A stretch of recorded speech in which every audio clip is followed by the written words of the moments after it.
Some may say sanity is all that stands between good and evil, but prolonged sanity can lead to madness.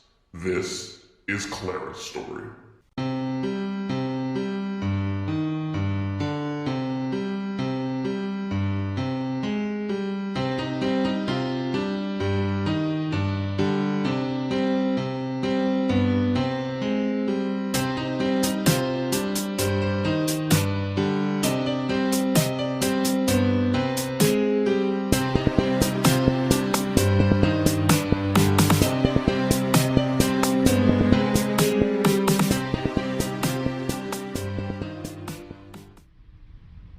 I grew up believing when we are at the hour of our death, we are greeted by loved ones lost.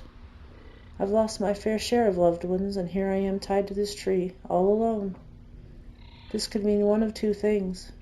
Either I'm not as close to death as I thought, or everything I ever believed is a lie.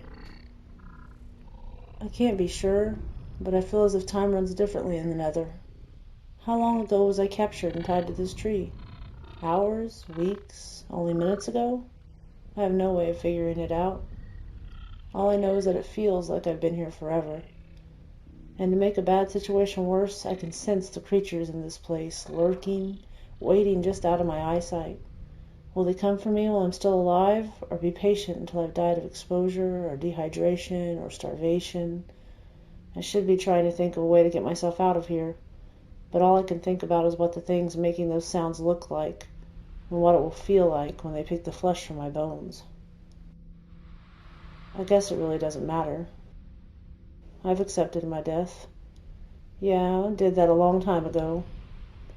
But my one main regret is that I won't live long enough to see the king of the scum fall. And oh, how I wanted to see his end, ever since. I might as well just say it. No one else is here to listen to my story, but it can still be told. The only thing listening is this tape recorder I might as well have welded to my body. It's been my only true passion in life to see the king of the scum fall, ever since he stole me away from my family in the middle of the night all those years ago.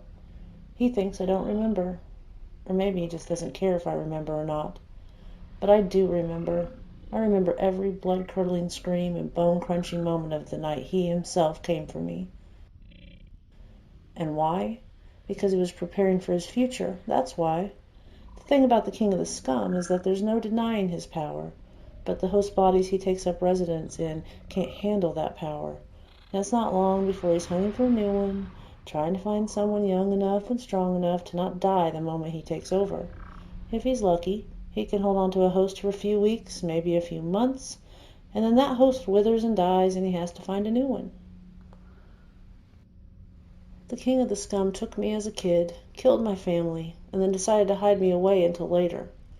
Why he didn't possess me right then and there, I'll never know. But instead, he tossed me into his little asylum and let his brown-nosing crony, Dr. Nate, perform years' worth of experiments on me. I was in that place for the better part of a decade, and I don't think there was a day gone by where I wasn't hooked up to some electrode machine or submerged in sensory deprivation tanks. You name it, I went through it. Hell, I think Dr. Nate got some kind of sick joy out of torturing me in the name of science. Every now and then the king of the scum would stop by to check in on me, to see how his project was holding up. Each time he was sporting a fresh new host body. Sometimes it was even the bodies of people I remembered from town, but I always knew it was him. There was never any denying when the king of the scum entered a room, that's for sure.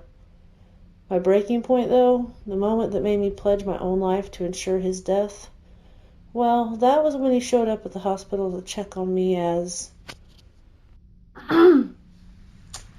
I knew he was coming before he even entered the room. Dr. Nate was running around like he'd get his head cut off if everything wasn't completely perfect for his king's arrival.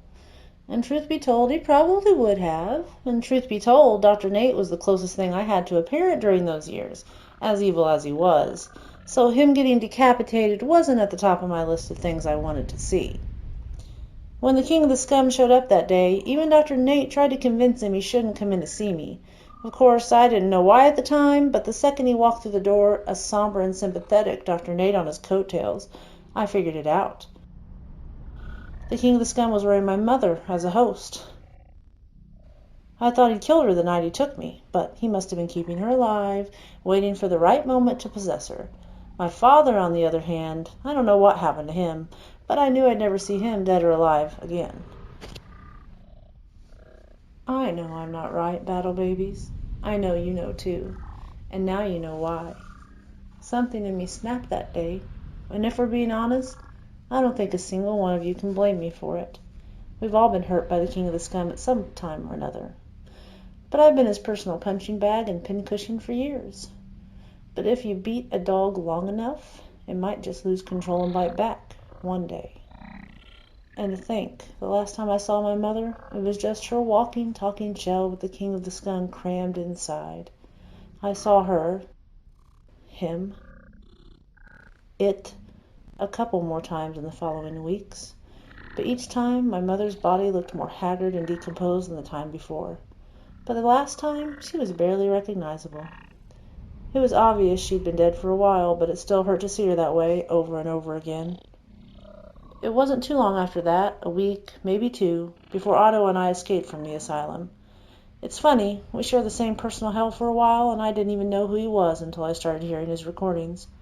Life's funny like that. He and I, we were destined to meet, but it had to be at the exact right moment. Look at me, talking as if anyone's ever going to hear this. My battle babies, my warriors, the world's only hope against the forces of evil and darkness. I hate to say it, but you're all doomed. Unless Otto can manage to finish this job without me. I think he can do it. He just has to choose to. Part of me thinks he will, but part of me also thinks he's too afraid to lose his brother for good. Some part of him sees the King of the Scum running around dressed as August, and he knows that's not his brother. But it's too hard for him to admit it, and believe me, I know that truth all too well. But this next part, it's important for me, and it's important for you. I believe in Otto Gillespie. And even though the things in this place took me and tied me up when they found out he and I had been communicating with one another, I can feel it in my bones that he knows better than to show up and try to save me by himself. He knows how important he is and how dangerous it would be for both of us to be here. If I'm tied up and can't make my way back to the doorway, then I'm as good as dead, and Otto is our last hope. He can and he will do this. He has to. Clara, can you hear me? No, he can't be here. If he's here, then we have to stick together, or we're both as good as dead. God, I know I told you to get me out of here, Otto, but you were supposed to do it from the other side. You can't be here. Otto! I'm here! Clara, hold on. I'm coming. Otto, you have to...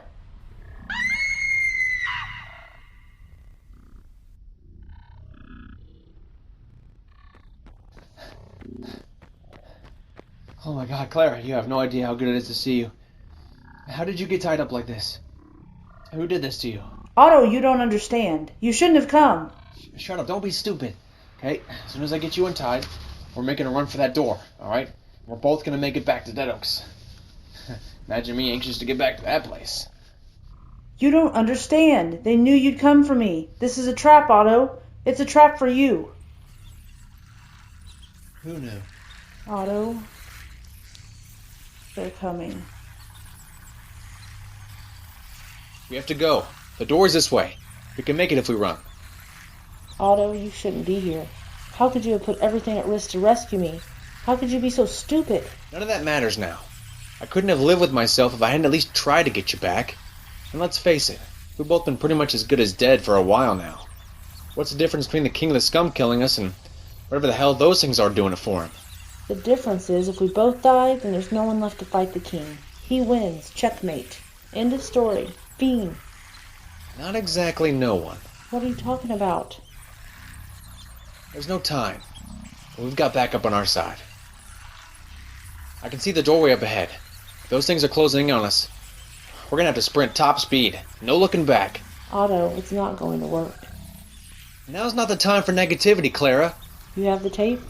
You finished making a new copy like you said on the phone? Yes. Now come on. We have to go. No, Otto. If we make it through the door and those things follow us, there's no telling what they'll do to the town. What are you saying? I'm saying we can't both go through with those things on our tails. You go. I'll make sure they don't follow you through. Clara, that's insane. Just come with me. If they get through, they get through. We'll deal with it. We always deal with it, Clara. It is insane, but so am I. You save yourself. I'll hold them back.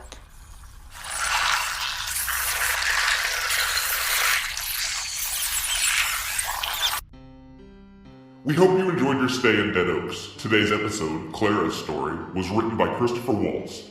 The voice of Otto Gillespie was Aaron Beck, and the voice of Clara Beaufort was Aaron Lynn. Music in today's episode was Creepy, written and performed by Nicholas Critney. Join us in 2 weeks for the final short story episode of Dead Oaks, No Trespassing, by Krista Carmen. And don't miss the series finale of Otto's story, The Last Tape, on Sunday, May 13th. For more information, find us on Twitter @Dead Oaks Podcast.